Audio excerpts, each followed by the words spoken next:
I'm here to show you my Blunami clean installation.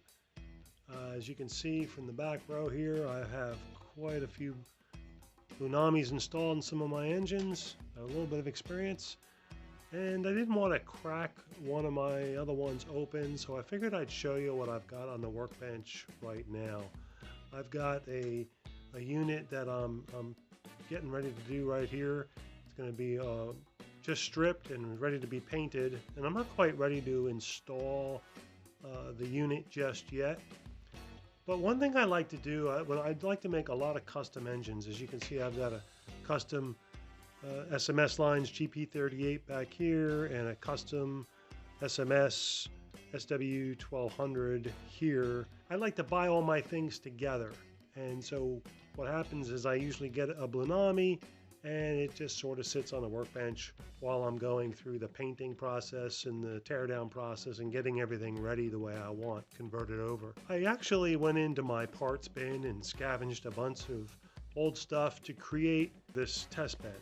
And so I can plug my Blunami in here and test it out any way I want. I have an old SoundTraxx speaker right here. Found an old CAN motor I can just use to test the forward and reverse, and of course a bunch of LED lights.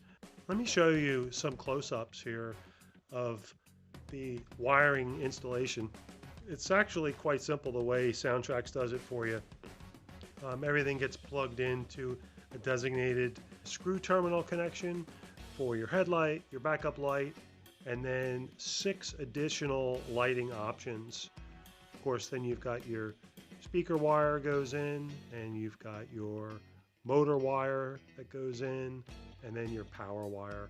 And today we're going to be powering with a 14.8 volt lithium ion battery. All of my engines are dead rail, so I use this type of battery for almost all of my engines. I want to give a really big shout out to my wife.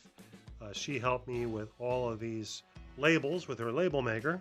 Basically duplicated the labels that were on the Blunami board itself between headlight, backup light, and the FX3 through FX8, and then also made me these little labels that I could put on each wire. So everything is wired. There's no guesswork at all. When this Blunami board is installed, it'll be all set up because I can actually set everything up here with the Blunami app and get it all ready to go.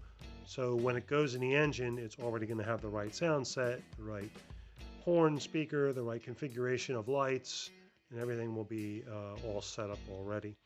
So that's really nice. And of course, with the wires being all labeled, then the next Blunami project is ready to go.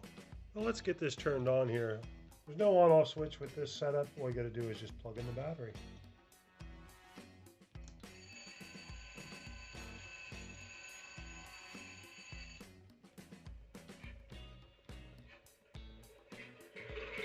See, I've already labeled this one B23-7, which is what that gray engine will be. I think just for now we're going to send that prime mover on the off side just so we can have a nice chat. So I can test all my lighting. We have headlight. See, that comes on. If we go into reverse, see the backup light will then come on. And then if we go into our other menu, we've got our F3 through F8. And I haven't relabeled these yet, but they will all turn those lights on as well.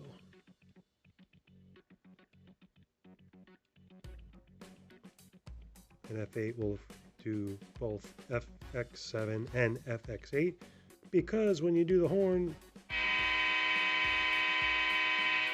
it simulates ditch lights for the crossing, which is pretty cool. Can even simulate the motor moving here. Like, you'll hear it. I don't know if you can see it, but the motor will spin. Of course, the sound will come up too here.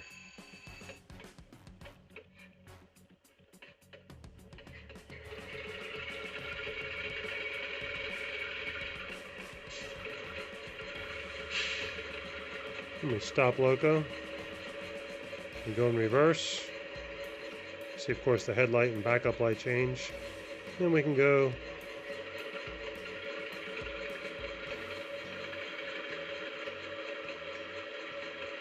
nice, the motor and the prime mover spool up nicely. So that's my test bed setup and my clean install setup. I think you'd agree it's pretty simple, a nice way to test all your Bluenami boards, a nice way to set everything up before you get it installed. And this board will just stay like this, and all I do is when a new board comes in, I can just swap it out. Everything's labeled. It'll just take me just a few minutes, as fast as I can undo the screw terminals and put wires in and do the screw terminals back in.